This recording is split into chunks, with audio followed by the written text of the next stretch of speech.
And I'm back to help us honor the final award for the afternoon in the category of scholarship to Professor Derek Sayer, whose book Postcards from Absurdistan, Prague at the End of History, is an absolutely stunner. It's a rich and thick set of very careful readings of erudite commentary and of stunning insight about a very wide panoply of cultural influencers, of artists, of intellectuals, and of the folks who made Prague in the post-war period inside and out. So I did not have a lot of background knowledge about post-war Prague intellectual life, and I learned an immense amount. And it's an absolute stunning book, an incredible accomplishment.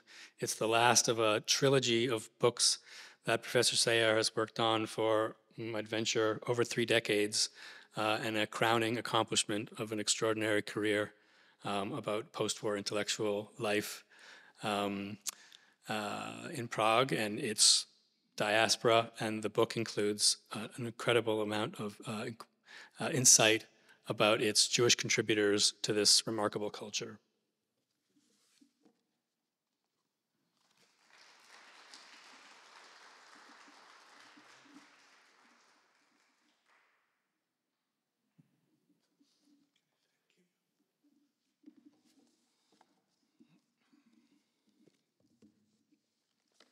Thank you.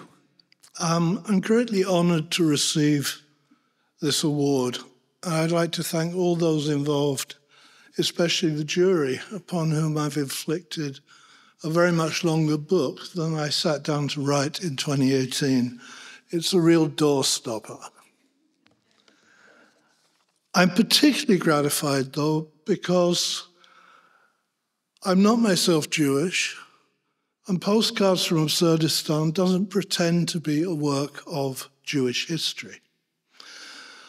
But it's impossible to write the history of Prague at any point over the last millennium without foregrounding the part that's played by Jews in that history.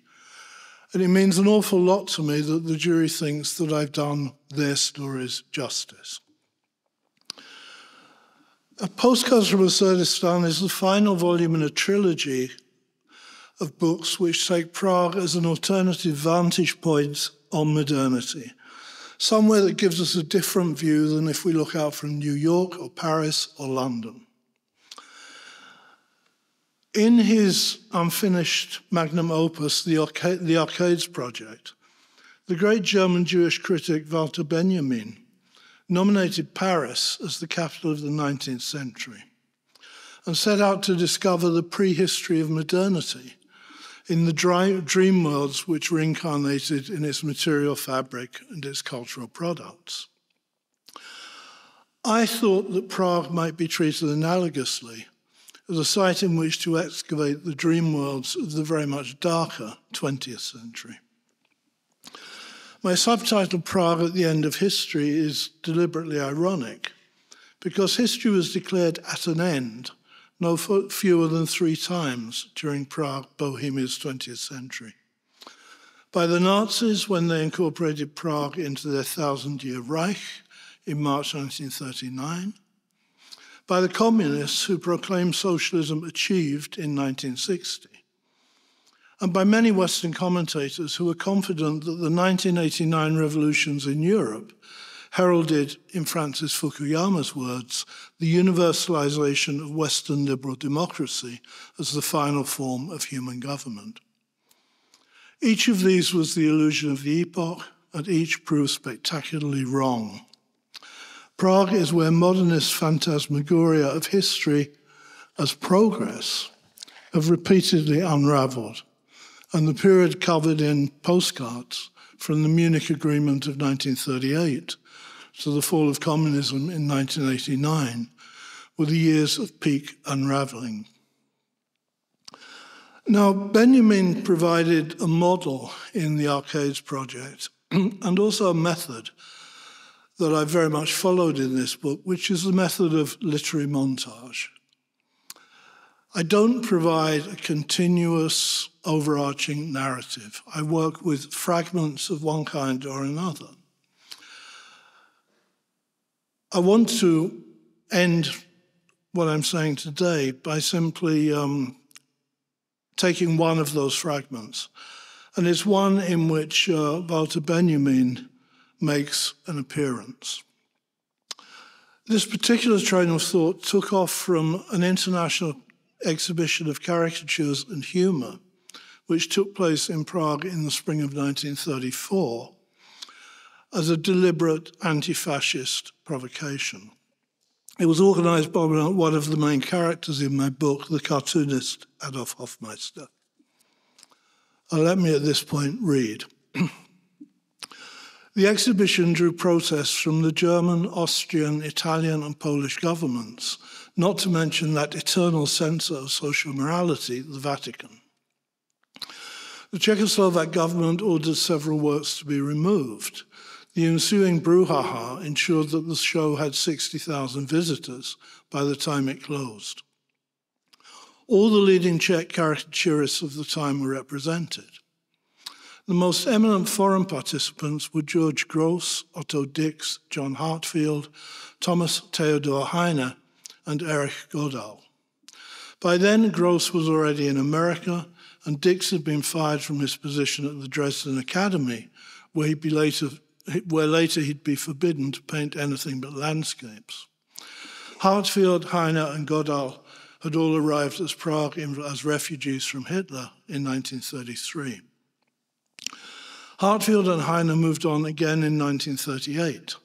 Hartfield to England, where he was soon interned on the Isle of Man, and Heine to Oslo, and then in 1942 to Stockholm. Godal made it to the United States, where he became a political cartoonist for Ken magazine and the New York newspaper PM.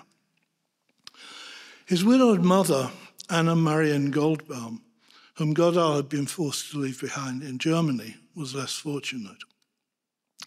Finally given an exit visa in 1939, she was one of more than 900 Jewish passengers on the MS St. Louis, which sailed from Hamburg to Havana on the 13th of May. The ship was turned away from Cuba and was then refused permission to dock in the United States by President Franklin D. Roosevelt and in Canada by Prime Minister William Lyon Mackenzie King. A US State Department telegram sent while the ship was close enough to the coast to see the lights of Miami stated that the passengers must await their turns on the waiting list and qualify and obtain immigration visas before they may be admissible into the United States. The New York Daily Mirror published 2 letters from an aged mother on the wandering steamship to her son, an artist in New York, on 6th of June 1939. It is so strange how near and yet how cut off we really are, Mrs. Goldbaum wrote. The St. Louis turned back to Europe the same day. Anna Goldbaum was marooned in Belgium. She was deported to the death camps within a year. Plus ça change, plus c'est la même chose. As the Western world faced another refugee crisis in 2015, the Nigerian-American writer and photographer Teju Cole remembered Walter Benjamin. Not so much Benjamin the scholar of surrealism as Benjamin the despairing refugee, the Benjamin who fled like millions of others for fear of his life, who committed suicide in 1940 in the little town of Pourbout on the Franco-Spanish border, rather than sent back to occupied France. The receipt made out to the dead man, the defunto Benjamin Walter, by the Hotel de Francia for the 4-day stay, included 5 sodas with lemon, 4 telephone calls, dressing of the corpse, plus disinfection of his room and the washing and whitening of the mattress. The itemization reminds me of 2 things, writes Cole. Less of the usual little list of what I drank or ate, mineral water, Toblerone, what I spent when I check out of these frequent hotels of my life. More of the little plastic bags I saw at the public morgue in Tucson, containing the last few personal effects of unknown travelers recovered from the Sonora Desert in Arizona.